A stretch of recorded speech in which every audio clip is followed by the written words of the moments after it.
Hola, muy buenas noches. ¿Me pueden escuchar? Hola. Hola Elizabeth, ¿Pueden? ¿qué tal? Sí se te Sí, escucha. ya, genial.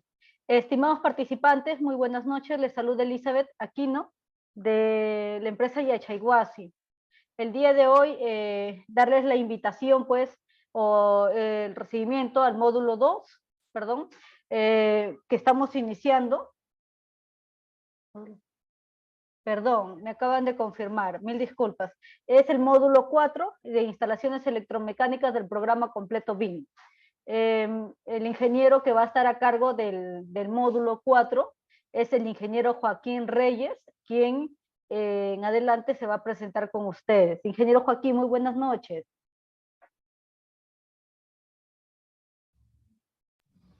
Hola Elizabeth, ¿qué tal? Buenas noches. ¿Qué tal? Muy buenas noches. Joaquín, ¿cómo estás? Bueno, por ahora tranquilo. Así que A lo- empezar el curso. nos vemos después de tiempo, Joaquín. Sí, sí, desde el mes de agosto, creo. Agosto, septiembre, ¿no? Sí, creo. Ya. ¿Qué Ya, tal? tiempo. Felices fiestas, pues, Joaquín, que la hayas pasado bonito, igual que todos los participantes de esta especialización, pues, ¿no? Espero que hayan pasado unas bonitas Navidades y un bonito año nuevo, ¿no? Sí, claro, por supuesto. Igualmente espero que todos hayan pasado unas buenas fiestas. Y bueno, vamos a empezar el año arrancando con todo. Así como dicen, vamos a ir avanzando el tema del curso, que espero que sea provechoso para todos, aprendan siempre un poco más eh, ya conocen, y pues yo estoy seguro que le va a ser de mucho provecho. Genial, Joaquín. Te dejo en plataforma entonces para que te puedas presentar con todos los participantes. Ok, Elizabeth, muchas gracias. Gracias a ti. A ver, voy a acomodar un poquito esto. A ver, señores, ¿qué tal? Muy buenas noches con todos. Soy el ingeniero Joaquín Reyes, soy ingeniero eléctrico y de potencia por la Universidad Tecnológica del Perú. Actualmente me estoy desempeñando en el cargo de jefe de instalaciones para la empresa Aya Edificaciones. Actualmente me encuentro trabajando en una obra multifamiliar. No obstante, también me he desempeñado en el área del diseño y también en la parte del rubro calidad. Yo he estado como una buena parte de mi carrera en el área de calidad de instalaciones. Así que la perspectiva que van a tener al momento de que vean todo lo que es todo lo que es diseño, no solamente va a tener que ver con un tema de cálculo justificativo, cálculo teórico, sino también con un tema también abocado a cómo es que al final las personas que puedan desarrollar el proyecto no tengan ningún problema al momento de poder instalar lo que uno puede diseñar, porque ese es un problema totalmente entendible y es un problema que pasa diariamente, ¿no? Uno puede diseñar algo porque tiene un criterio de diseño, pero cuando llega la etapa de obra por X motivos no se puede desempeñar por otros X motivos.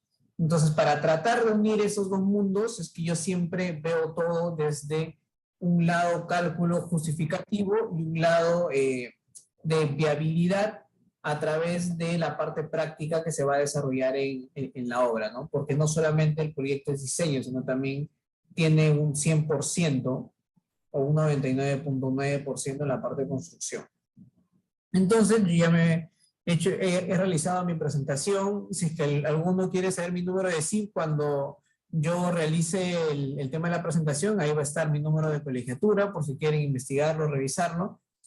Y para no tener también ningún otro contratiempo, porque tenemos también tiempos ajustados para un montón de temas que revisar, lo que me gustaría es que puedan escribir dentro de esta bandeja de mensajes cuál es su nombre, cuál es la carrera en la que se están desempeñando y, y si ya han estado dentro de los anteriores módulos, porque me parece que hay algunos que no han estado en los módulos anteriores, pero si es que han estado, entonces pueden colocarlo para poder también tener un enfoque de cómo han ido avanzando en los módulos anteriores, que me parece que ha sido de la parte de arquitectura.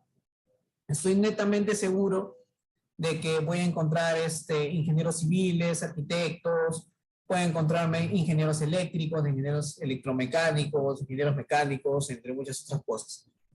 Así que les pediría de favor que puedan escribir su nombre, la carrera en la que se desempeñen y si han estado en el módulo anterior, ¿no? O si son netamente de este módulo de instalaciones electromecánicas.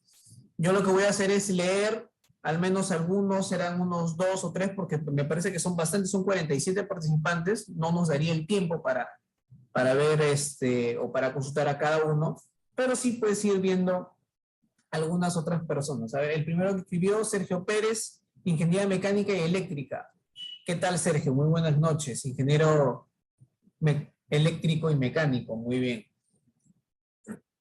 Wilmer Omar Robles, ingeniero mecánico y electricista.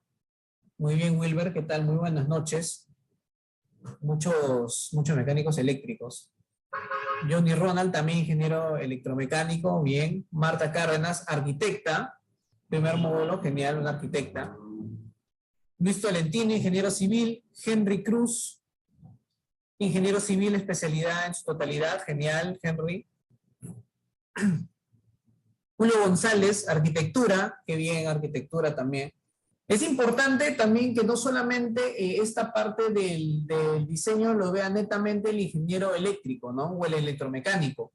Si bien nosotros somos los únicos que estamos facultados a poder realizar las firmas o a poder realizar el diseño con todo y sello, firma, validación, porque hay que entender una cosa, cuando nosotros realizamos las gestiones de diseño de un sistema eléctrico, electromecánico, con todas sus memorias descriptivas y especificaciones, solamente los ingenieros eléctricos y mecánicos estamos facultados a firmar y a validarlo. Otra especialidad no puede, es una normativa, es una ley.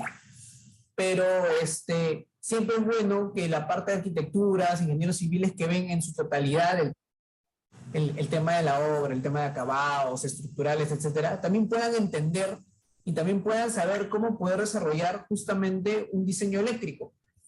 Diseño mecánico. Sin ir muy lejos, por ejemplo, un arquitecto tiene que tener totalmente el conocimiento de, por ejemplo, ¿no? En un departamento, si que vamos al lado de una edificación, por ejemplo, cómo es que se va a diseñar el tema de un extractor de aire desde lo más mínimo. Si nos revocamos o si nos evocamos al rubro de colegios, por ejemplo, temas de aire acondicionado, calefacción. Y netamente, ¿por qué yo comento esto? Porque si ustedes, ahora que vamos a ver el tema normativo, hoy día va a ser un día netamente de normas, se van a dar cuenta de que una norma exclusiva para instalaciones en el tema de educación no hay en su totalidad. Mayormente está incluido dentro de los criterios y diseños arquitectónicos. Entonces todo está totalmente, está unido, ¿no? Y eso es lo importante. Harold Guerrero, ingeniero civil. Carlos Coronel, ingeniero civil. Tommy Ramírez, ingeniero civil. José Rivera, ingeniero civil. Falco Flores, arquitecto, ingeniero civil. Robert Torres, ingeniero electricista, primera vez en el módulo. Fiorella Luna Guamán, ingeniera civil. Luis Inga Samaniego, ingeniero civil. No sé por qué me suena ese nombre, Luis Inga. No sé. Me parece que hemos llevado un módulo anteriormente, un curso anteriormente. No sé si me confundo. A ver, buenas noches, Esther Civincha, arquitecta, segundo módulo, muy bien. Nuria Becerra, ingeniero civil. Gianfranco Pérez, ingeniero civil. George Castro, también ingeniero civil. Y topógrafo. Ya, ok, genial. Ángel Román, ingeniero civil. Ramón Imán, ingeniero civil. Muy bien, aquí hay una mezcla de arquitectos, ingenieros civiles, ingenieros electromecánicos, y ese es lo valioso del curso.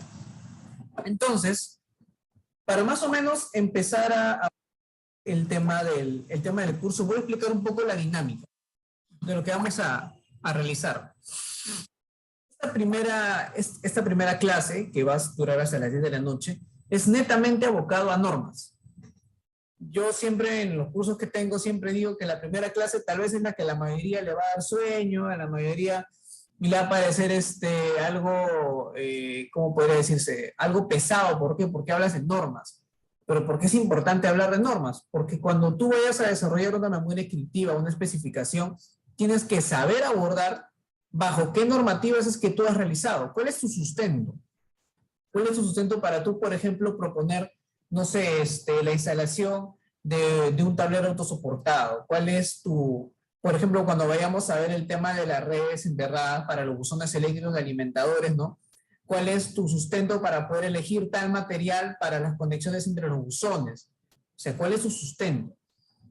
Entonces, lo que yo he hecho, porque me gusta hacerlo, es que les voy a dar los artículos que son los más primordiales, los artículos fijos que les van a pedir cada vez que ustedes desarrollen una memoria, desarrollen una especificación, y lo que la mayoría de auditores, en este caso, cuando tú haces un diseño, en el caso de colegios, es para el Estado, sobre todo para el Estado, siempre te piden un montón de requisitos y cosas, y para que no estés cayendo en el hecho de que te reboten tus diseños, entre otros inconvenientes, pues yo te voy a dar las normas que son las fijas, como le dicen, ¿no? Entonces, la primera clase, que es el día de hoy, va a abordar netamente eso.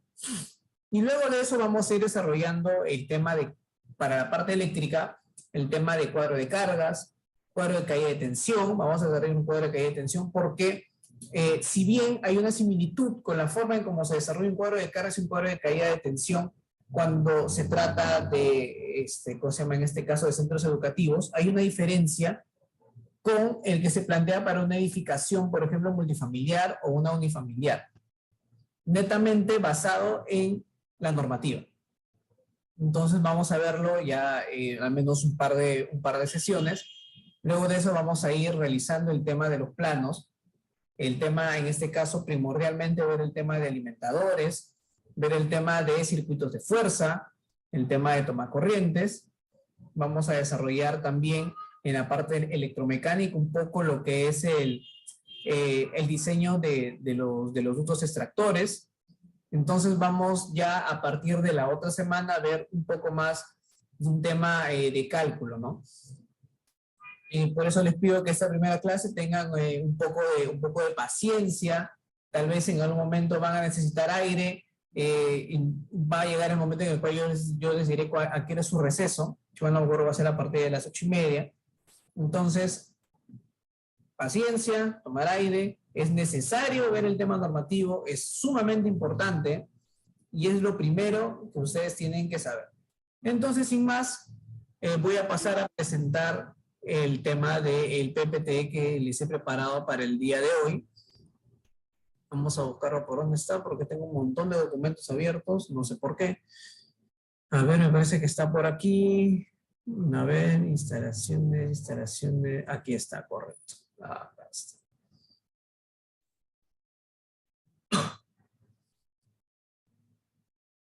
Ahí está. Vamos a minimizar esto, minimizamos esto y voy a pasar a compartir la pantalla. A ver. No te cuelgues. Se cuelga el Zoom. ¿Por qué se cuelga? Ahí está.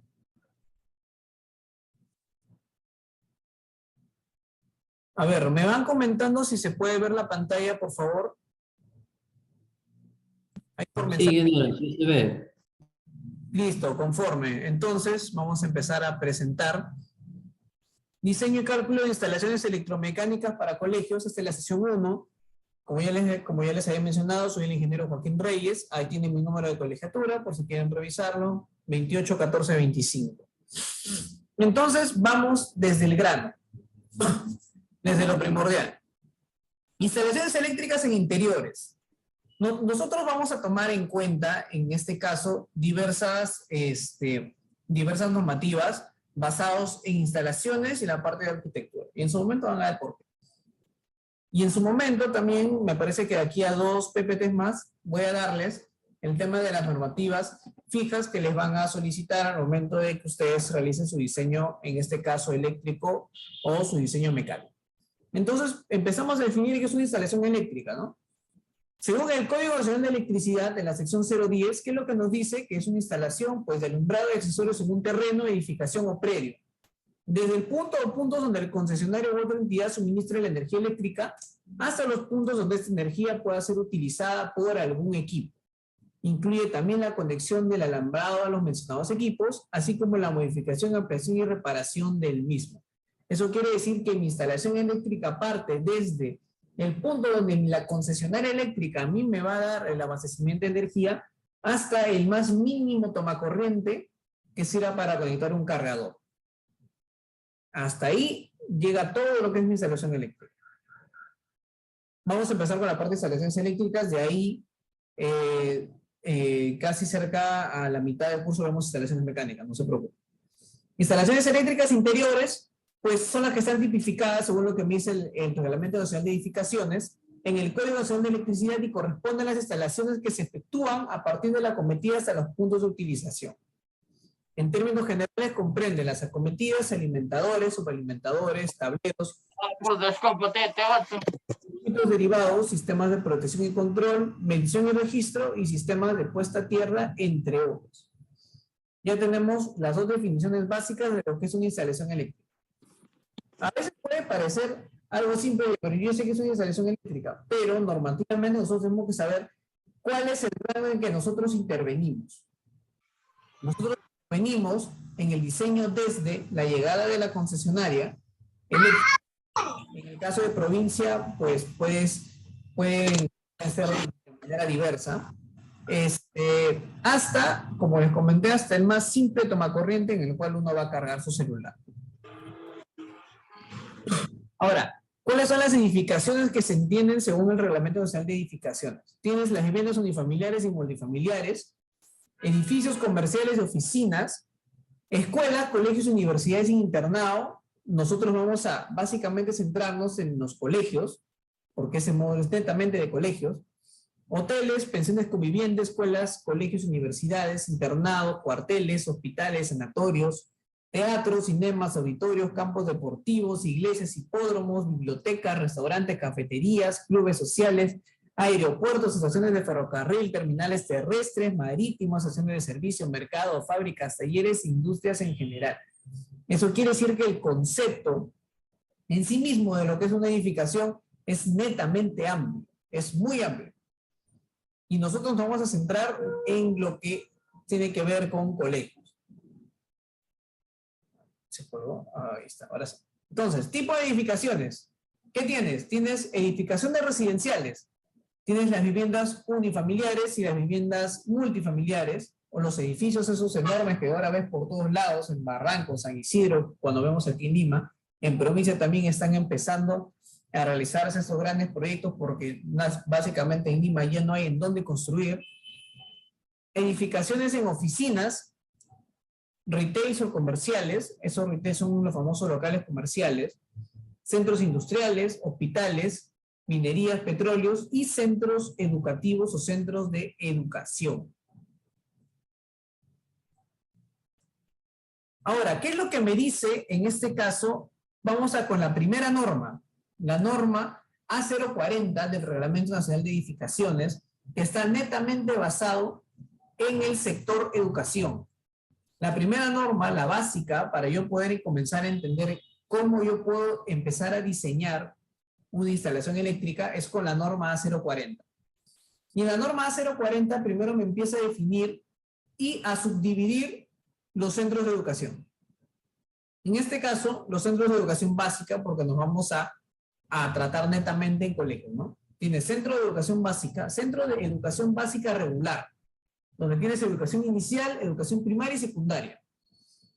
Cuna, jardines, cuna, jardín para la educación inicial, educación primaria, educación secundaria no tiene subdivisiones, es la misma. Centros de educación básica alternativa, que según el concepto son estos centros educativos que enfatizan en la preparación para el trabajo y el desarrollo de capacidades empresariales. Y luego pues tienes los centros de educación básica especial, que son centros educativos para personas que tienen algún tipo de discapacidad, ¿no? Luego tienes los centros educativos para niños y adolescentes superdotados o con talentos específicos, para los llamados niños genio, por así decirlo. Luego tienes los centros de educación técnico-productiva, que son los famosos CETPROS, y luego tienes los centros de educación comunitaria.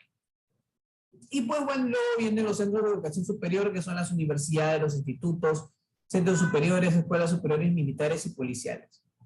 Ahora, ¿por qué es importante? ¿Por qué es importante conocer, para mí, que soy ingeniero eléctrico, para mí que voy a hacer un diseño, para mí que voy a saber interpretar un diseño eléctrico, un diseño mecánico? ¿Para qué? Para mí es importante conocer esto. Cuando veas el cuadro de cargas y te enseñe a hacer tu cuadro de cargas, te vas a dar cuenta por qué es importante. Porque hay que entender que lo que hacen las normas ahora es facilitarnos en un 75, si no en un 80%, muchos trabajos de cálculo. La norma lo que hace es que nosotros podamos enfocar tal vez los cálculos justificativos y poder resumirlos de tal forma que en la misma norma ya comienza a darnos parámetros más exactos. Cuando veamos el tema de cuadro de cargas, que va a ser la otra semana, lo van a tener muchísimo más claro y se van a decir, por esto es que el ingeniero me dijo, oye, ¿sabes qué? Yo tenía que saber por qué tenía que diferenciar un centro de educación inicial, un centro de primaria y secundaria, o sea, no era netamente por las puras. O por qué yo tenía que saber que la educación inicial tenía que tener cuna, jardín o cuna, jardín. Entonces, mientras vamos avanzando te vas a dar cuenta por qué te lo explico. No lo explico por las puras. La normatividad en instalaciones de edificaciones. Teniendo en cuenta que dentro de las edificaciones están también los centros educativos. En primer lugar, tienes el Reglamento Nacional de Edificaciones, con todos sus artículos, todas sus variantes. Luego tienes la normativa EM010, que es en la que nosotros más nos vamos a abocar. Instalaciones eléctricas en interiores.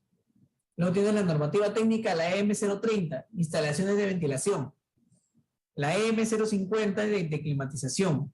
La A130, requisitos de seguridad, otra que es sumamente importante, sobre todo para instalaciones mecánicas, en el tema de presurización y ventilación de escaleras. Código Nacional de Electricidad, fijo. Las normas técnicas peruanas, también en donde está el INACAL, y pues las normas técnicas internacionales.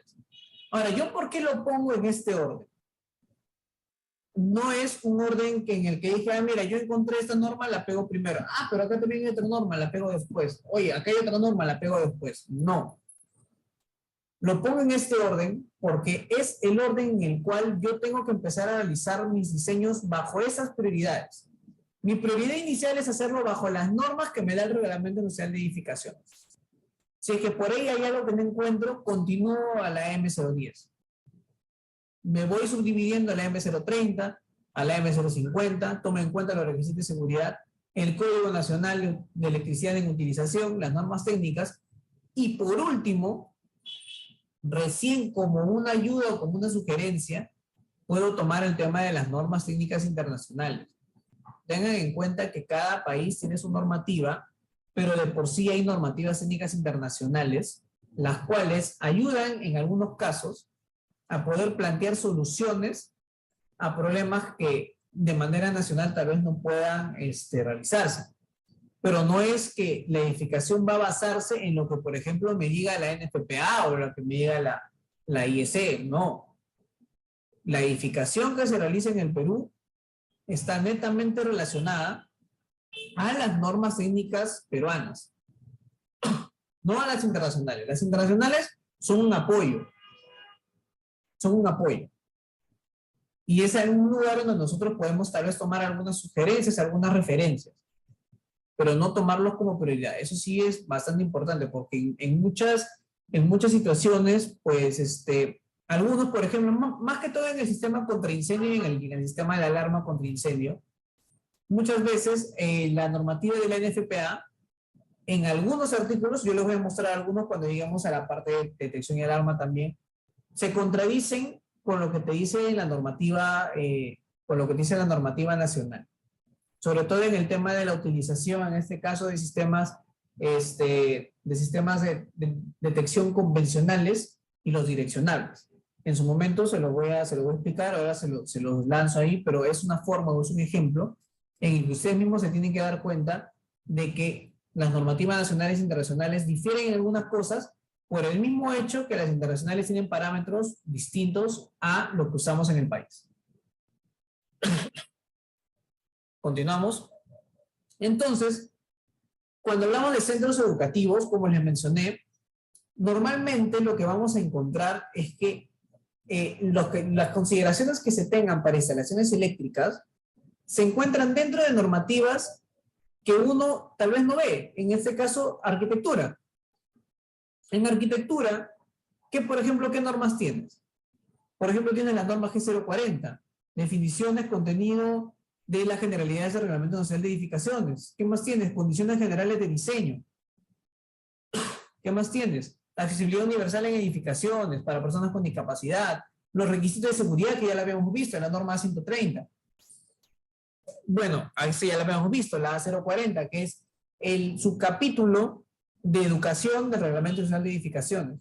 Complementos, y a su vez también tienes resoluciones vicemagisteriales en donde ves criterios de diseño para locales de educación inicial, educación primaria, educación secundaria, educación especial, colegios de alto rendimiento, etcétera, ¿no? Entonces, todos estos son normativas que netamente se ven en la parte de arquitectura, pero porque yo tengo que saberla, porque dentro de cada una de ellas están los requisitos de instalaciones que tiene que tener. Te lanzo una rápida. Por ejemplo, tú no lo vas a encontrar ni en el código, no lo encuentras en el reglamento, pero sí lo encuentras con un requisito, en este caso de la resolución magisterial, en este caso la 104/19, en donde recomienda y en donde te solicita que como es un local de educación de nivel inicial, los tomacorrientes tienen que ir a una altura similar o mayor a 1,20 o 1,50. En tu Código Nacional de Electricidad, tal vez no te da un parámetro totalmente exacto, pero cuando tú vayas a diseñar, tú puedes colocarlo a 0,30, ¿no? Pero la resolución, esta resolución magisterial, si tú diseñas un centro de educación inicial, te lo dice. Y cuando tú mandes el diseño, te lo van a observar. Y así hay un montón de cosas que por ahí están regadas dentro de cada una de estas normas, pero que nosotros tenemos que tener en cuenta para realizar el diseño y que no nos lo rebote. Porque también hay que ser bien conscientes de que esos diseños, sobre todo si son para colegios del Estado, porque la mayoría de los colegios son del Estado, son realizados por auditores que desayunan, almuerzan y cenan las normas. Se las saben del derecho hasta el revés. Y siempre van a encontrar algo para decirte, oye, tu diseño está mal. Y no porque sean malvados, no porque sean diabólicos, no, sino porque es su trabajo. Entonces nosotros tenemos que estar totalmente preparados para ese tipo de situaciones, ¿no? Ahí te lancé una, que la vamos a ver más adelante. Entonces, el RNE yo creo que no tiene más ninguna otra explicación, que sabemos que es el Reglamento Nacional de Edificaciones. Los que han estado desde el módulo anterior en la parte de arquitectura ya conocen el concepto. Los que no, se los digo, que es el reglamento que tiene por finalidad normar los criterios y los requisitos mínimos para el diseño y ejecución de habilitaciones urbanas y edificaciones. El Código Nacional de Electricidad, en su parte o en su tomo de utilización, que es la Biblia para los que somos ingenieros eléctricos, ingenieros electromecánicos, y que a partir de ahora también tiene que ser, si quieres saber interpretar el tema de diseño eléctrico para los arquitectos y ingenieros civiles. Este código tiene como objetivo establecer las reglas preventivas para salvaguardar las condiciones de seguridad de las personas, de la vida y de la propiedad frente a los peligros derivados del uso de la electricidad, así como la preservación del ambiente y la protección del patrimonio cultural de la nación. Eso tiene aparte y es florea, pero el objetivo básicamente del código pues es establecer estas normativas para que tú puedas hacer un buen diseño eléctrico sin que nadie salga herido. Ese es el resumen, ¿no? Y obviamente estar a la vanguardia de las nuevas tecnologías. Luego tienes en la parte ya del extranjero, en las normativas internacionales, la IEC, que es parte de la Comisión Electrotécnica Internacional, que es también conocida por sus siglas en inglés, es una organización de normalización en los campos eléctricos, electrónicos y tecnologías. Cuando uno está en la carrera de eléctrica, me imagino que los electromecánicos me van a dar la razón. Una de las partes que siempre te van a enseñar en el tema de legislación eléctrica que le llaman a este curso, es aprender a interpretar lo que te dice la IEC. Netamente, ¿por qué? Porque siempre te van a dar sugerencias de cómo tú puedes ver el tema de seguridad eléctrica, en este caso, el tema del diseño eléctrico, y sobre todo ese tema de la IEC está lleno, totalmente lleno, de uso de nuevas tecnologías. Entonces, la IEC, ahora para los que estudian lo que es ingeniería eléctrica e ingeniería electromecánica, para los que hemos estudiado, sabemos que el IES es netamente importante para lo que es el uso de nuevas tecnologías. Y luego, pues, tienen las normativas técnicas peruanas, que son estas normas que se desengloban de lo que son el reglamento nacional, las resoluciones vicemagisteriales, las modificaciones que se realizan, porque hay que también tener en cuenta de que cada norma ha tenido como 5 o 6 modificaciones y tal vez uno está con la versión, no sé, uno puede estar con la versión de una norma del, no sé, del 2006 y tuvo como 5 variaciones para el 2007 y tuvo otras 5 para el 2010. Y uno ya no sabe cuál es la última modificación. Entonces, para que no tengas ese problema, yo te voy a pasar las normas. Porque sí, una vez que acabe la sesión, no solamente les voy a compartir el PPT, les voy a compartir las normas. Cada norma que vamos a ver hoy día, yo se las voy a compartir. Entonces ya ustedes la van a tener para su biblioteca virtual.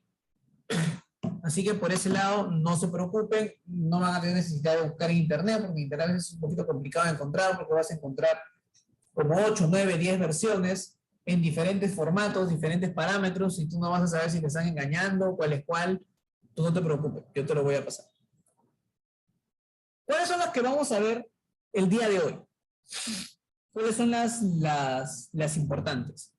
Como te comenté, la A040 básica, la sección de educación del Reglamento Nacional de Edificaciones, la A130, requisitos de seguridad, que la vamos a ver con mucho más detalle cuando veamos lo que son instalaciones mecánicas. Esta no mucho, que es la E030, que es el diseño sismorresistente del Reglamento Nacional de Edificaciones. Esa más bien se la voy a dar para que ustedes puedan leerla en algunas situaciones, pero para el momento tal vez no tenga mucha relevancia para el diseño eléctrico, pero igual se los voy a pasar. Las 2 resoluciones vicemagisteriales, en donde nos dan el criterio de diseño para locales educativos de educación inicial, el 104, y primaria y secundaria, el 208. Y obviamente, la que va a ser la Biblia de nosotros, que es instalaciones eléctricas interiores del Reglamento Nacional de Edificaciones, que es la M010. Y pues nuestro sabio Código Nacional de Electricidad en su tomo de utilización. Esa va a ser la Biblia para este curso, porque de este código nosotros vamos a sacar el tema de qué tipo de tubería tenemos que utilizar, entre otras cosas, alimentadores, secciones, etc.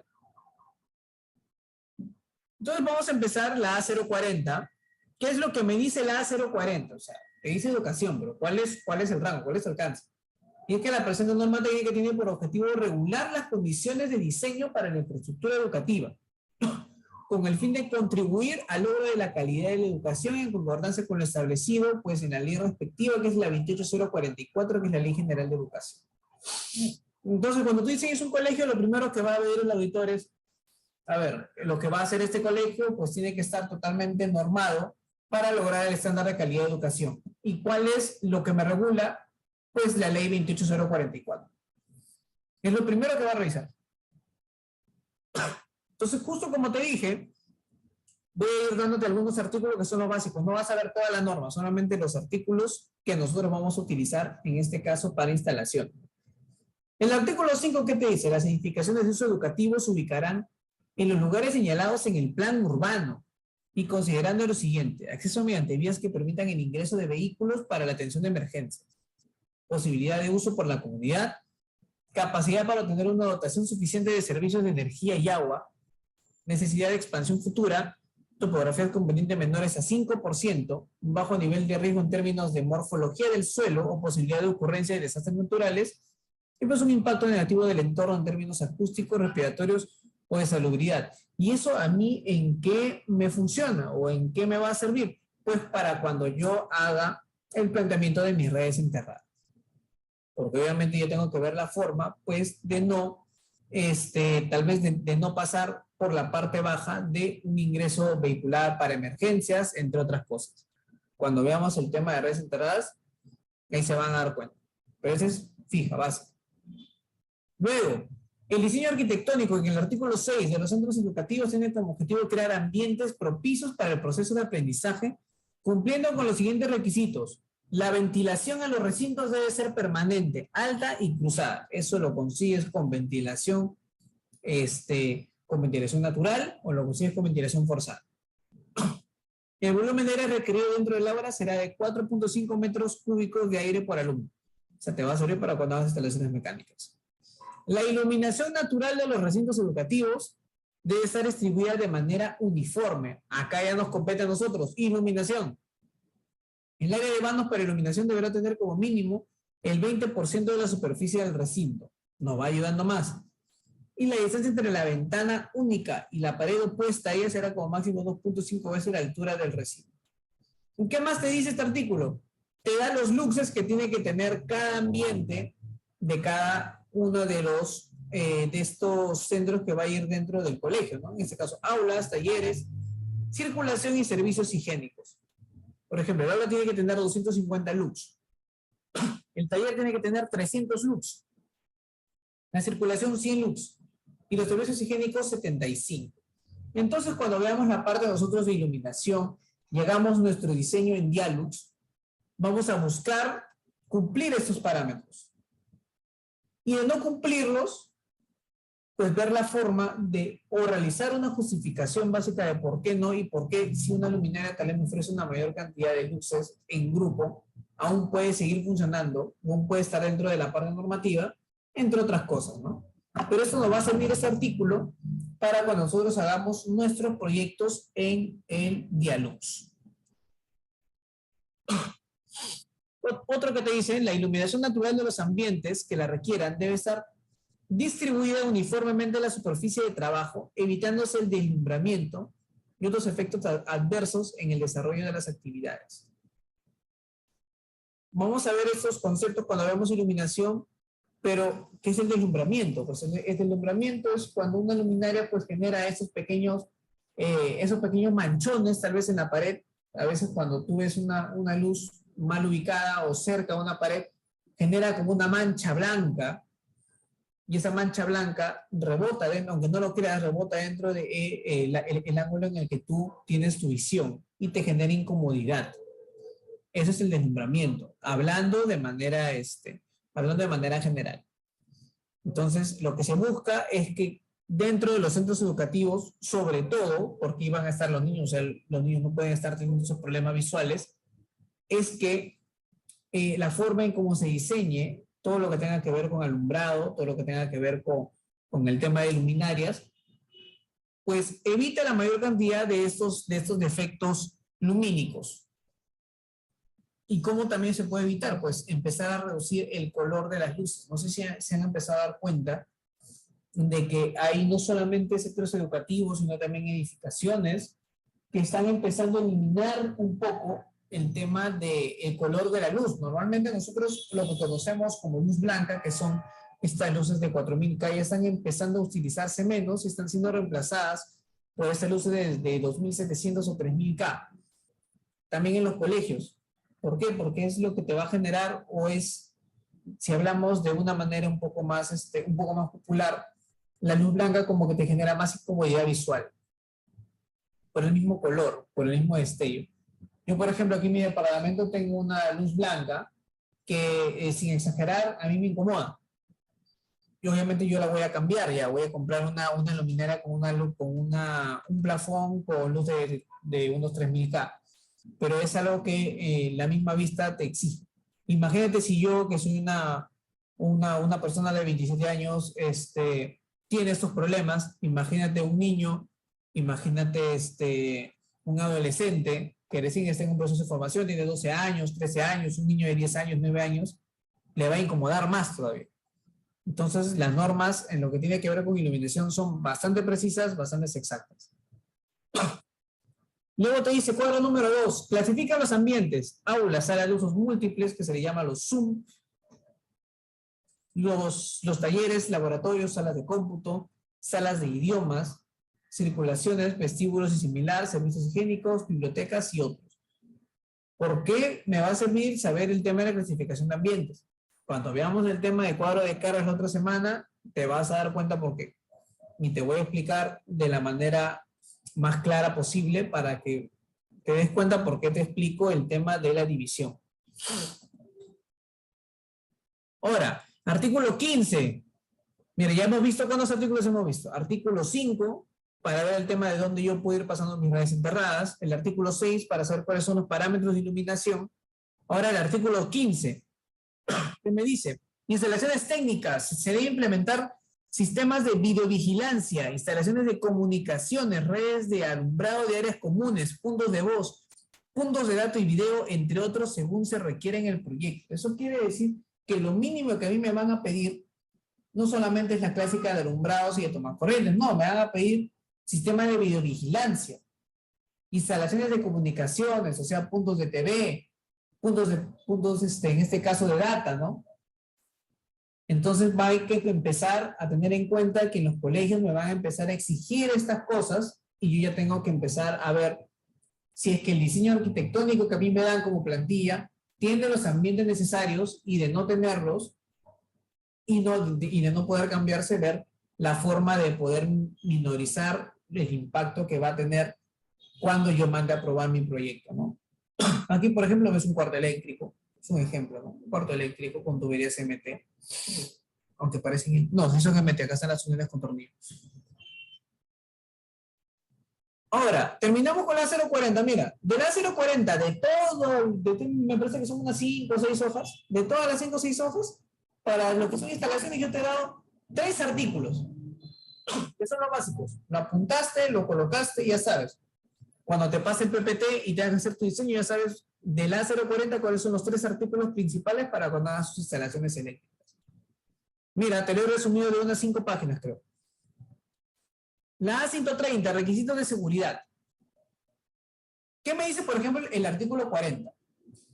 Todos los medios de evacuación, hablamos ya de lo que son escaleras sobre todo, deberán ser proyectos de iluminación de emergencia que garanticen un periodo de 1 hora y media en el caso de un corte de fluido eléctrico y deberán cumplir con las siguientes condiciones. Asegurar un nivel de iluminación mínimo de 10 lux. En el caso de transferencia de energía automática, el tiempo máximo de demora deberá ser de 10 segundos.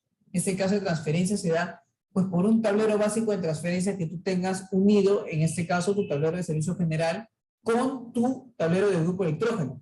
Porque sí, en los colegios se tiene que tener un sistema de respaldo a través del grupo electrógeno. Entonces, esta transferencia de energía, en el caso de que se requiera o estén instaladas las luces de emergencia, tiene que tener un tiempo máximo de demora de 10 segundos. Pasado los 10 segundos, no puede tenerlo. La iluminación de emergencia deberá ser diseñada e instalada de manera que si falla una bombilla, no deje áreas pues en completa oscuridad. Esto básicamente está más que todo enfocado a estas luminarias de emergencia que tienen estos dos ojos, ¿no? A las luminarias de emergencia que se usaban hace unos años, que tenían como unos lentes de mosca, que ahora se están empezando a ser reemplazadas por estos famosos, o por esas famosas luminarias con autonomías, que se conectan dentro de la misma red, dentro de la misma red alumbrada y que hace su derivación en el tablero con en este caso con una pequeña bordera de contacción, ¿no? Entonces empiezan a ser reemplazados este tipo de luminarias de emergencia. Ahora ya más o menos, más que todo, vemos estas luminarias que son como rectangulares y que tienen LEDs dentro. En las nuevas edificaciones difícilmente te van a pedir esto. La mayoría más que todo por estética, si lo queremos llamar así, la mayoría ya empieza a rechazarlos y te pide otros modelos.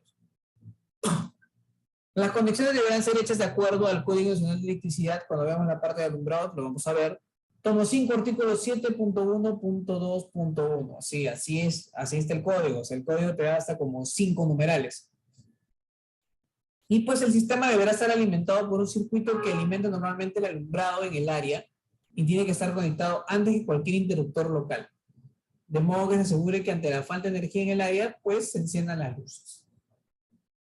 Y aquí vemos justamente una pequeña imagen en donde pues, colocar el tema de las luces de emergencia, próximo a las intercepciones, próximo a cualquier cambio de nivel de suelo, encima de las puertas de salida, en el exterior junto a las salidas, próximo a todos los cambios de dirección, encima de las salidas de emergencia o próximo a las mismas, en las escaleras y pues tienes otras, ¿no? próximo a los puntos de comunicación de alarma contra incendios y próximo a los equipos de extinción de incendios. Nota, dice, se entiende por próximo una distancia menor a 2 metros, medida de manera horizontal. Así que básicamente acá también ya tienes una parte de la tarea hecha, porque ya sabes en dónde puedes colocar tu luminaria de emergencia normativamente y pues que no te lo va a observar. Esto de acá te sirve tanto para colegios, para edificaciones, así que ahí tienes un artículo que te va a servir bastante con respecto a lo que son luminarias de emergencia. ¿Qué más tenemos? Artículo 56. Detección y alarma contra incendios. Porque sí, así como tú viste, nosotros dentro de lo que vamos a entregar y dentro de lo que se va a modelar y dentro de lo que te va a pedir la misma, en este caso el mismo ente regulador del Estado, tienen que tener el tema del sistema de detección y alarma contra incendios. Lo cual no quiere decir que en los colegios tú vas a instalar, en este caso, sistemas ASI, o sea, sistemas contra incendio. Porque en los colegios normativamente no están obligados a instalar el tema de rociadores, por ejemplo, ¿no? No está normado colocarlo. ¿Es una recomendación? Sí. Recomendación, por ejemplo, colocar el tema de mangueras contra incendio. Eso sí, pero rociadores no están normados. Pero obviamente hay algunos colegios que lo colocan. ¿Por qué? Pues porque la NFPA y también claro, la NFPA lo recomienda. Te dice se recomienda, no es obligatorio. Pero los sistemas de detección y alarma contra incendios sí, porque el sistema de detección, ¿qué incluye? Dispositivos de detección de incendios, son llamados los detectores de humo, dispositivos de alarma de incendios, los detectores de temperatura, detectores de funcionamiento del sistema de extinción de incendios, monitoreo del funcionamiento del sistema de extinción de incendios, válvulas de la red de agua contra incendios. Esta parte ya, como sabemos, la A130 abarca todas las edificaciones, pero para nosotros, en ese caso, la válvula de la red de agua contra incendios, más allá de lo que nosotros tenemos que ver, el tema de, o de lo que se puede ver, el tema de las mangueras, pues solamente para eso será necesario, ¿no? Bombas de agua contra incendio, no es obligatorio. Control de sensores para uso de bomberos, en el caso de colegios de 2 pisos, por ahí, difícil. Lo que sí se tendría son elevadores de discapacitados, desactivación de ascensores para multifamiliares, sistemas de presurización de escaleras, eso sí nosotros vamos a tener, sistemas de administración de humo, liberación de puertas de evacuación y activación de sistemas de extinción de incendios. Normalmente lo que nosotros vamos a encontrar, o lo que nos van a obligar en algunos casos a colocar o a modelar, son dispositivos de alarma contra incendio, que son los detectores de humo y son los detectores de temperatura. Y las estaciones manuales con su sirena con luz estroboscópica. Eso es lo que nos van a solicitar o lo que nos van a pedir. Y eso no es nada del otro mundo, ¿no? Simplemente entender en este caso, y cuando lo veamos lo vamos a ver más a detalle, es por ejemplo cómo se realizaría una instalación, en este caso, o un pequeño ciclo de instalación de detección convencional o direccionable, ¿no? Como forma de preámbulo, cuando nosotros hablamos de detectores de humo convencionales, estamos hablando de un monitoreo general a un área no específica. Por ejemplo, si yo coloco detectores de incendio, no sé, en un ingreso, por ejemplo, ¿no? En un ingreso, y empieza, no sé, a salir el tema de incendio, un humo empieza a llegar a ese detector y el detector se enciende, lo que te va a salir en el módulo es que en el ambiente A, que abarca, no sé, comedor, abarca talleres, etcétera, hay un problema y ahí se encendió la alarma contra incendio. O sea, no es específica, es una zona y en esa zona hay diferentes áreas. Ese es un sistema convencional. Mientras que uno direccionable es que el mismo módulo de monitoreo te indica exactamente en dónde se empieza a generar el tema de la alarma de este detector de humo, detector de temperatura, etcétera, ¿no? Entonces, más o menos diferenciar este tema de convencional con el tema del direccionable. Cuando veamos el tema de detección y alarma en el plano, ahí lo vamos a explicar más a detalle, es una aproximación, ¿no? A ver, ¿qué más te dice, no? A ver, norma 130, requisitos de seguridad. En el capítulo 5, mira, lo que te dije, edificaciones mayores a 5 pisos. Obligatorio que te pide una red de agua contra incendios, extintores portátiles y el sistema de detección y alarma de incendios.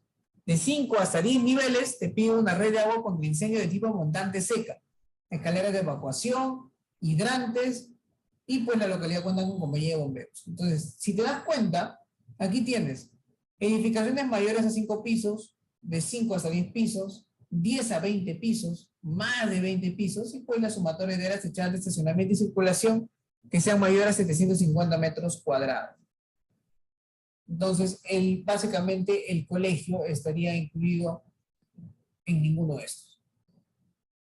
Por eso es que normativamente solamente te piden que tenga lo que es detección y alarma de incendios, recomiendan que tenga lo que son los extintores y el tema de las mangueras contra incendio, pero no te obliga a que tengas un sistema contra incendio que incluya rociadores, tema de válvulas angulares, bomba contra incendio, etcétera. No te obliga. Escaleras de evacuación con vestíbulo previo que ventila a través de un sistema de extracción mecánica. Eso es una fija para mecánicas. No voy a ahondar mucho en la parte mecánicas de la norma A130, porque cuando veamos mecánicas lo quiero ahondar más. Así que solamente aquí un pequeño alcance.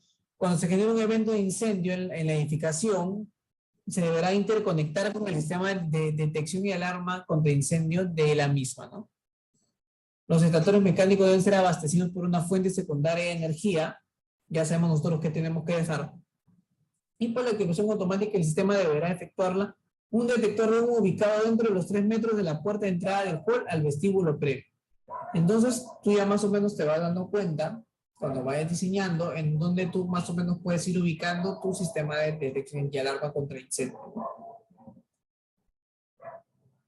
Succión y descarga de aire de los sopladores o ventiladores debe estar dotada de detectores de humos interconectados con el sistema de detección y alarma del edificio, de tal manera que se detenga automáticamente en caso de que ingrese humo, pues por este mismo equipo. Por eso es que, no hablando netamente de colegios, sino por ejemplo cuando hablamos de una edificación que en su techo tenga estos equipos, tú ves de que siempre le piden dejar una pequeña caja cuadrada para estos sistemas de detección y alarma, ¿no? O tal vez no necesariamente una caja, sino también pueden llegar al tablero de control del mismo equipo mecánico. El sistema del detector fototérmico, aquí ves un sistema en cuarto de bombas, que ahora está siendo reemplazado por esos detectores de temperatura y el grupo electrógeno. Entonces ya sabemos que es importante que estén en nuestro cuarto de bombas y en nuestro cuarto de grupo electrógeno, que en nuestros colegios va a tener un cuarto de grupo electrógeno, va a tener un cuarto de bombas, no con bomba contra incendio, pero sí pues con estas pequeñas bombas que van a llevar el agua hacia nuestro tanque elevado, ¿no? Artículo 57, ¿qué te dice? Los dispositivos de alarmas acústicas deben ser audibles en la totalidad del local. Obviamente que eso es importante, al tratarse de un colegio, la alarma tiene que sonar de tal forma que se pueda salir o se pueda detectar desde la lejanía de que hay un problema y puedan ser accionados de forma automática por los detectores, puesto de control.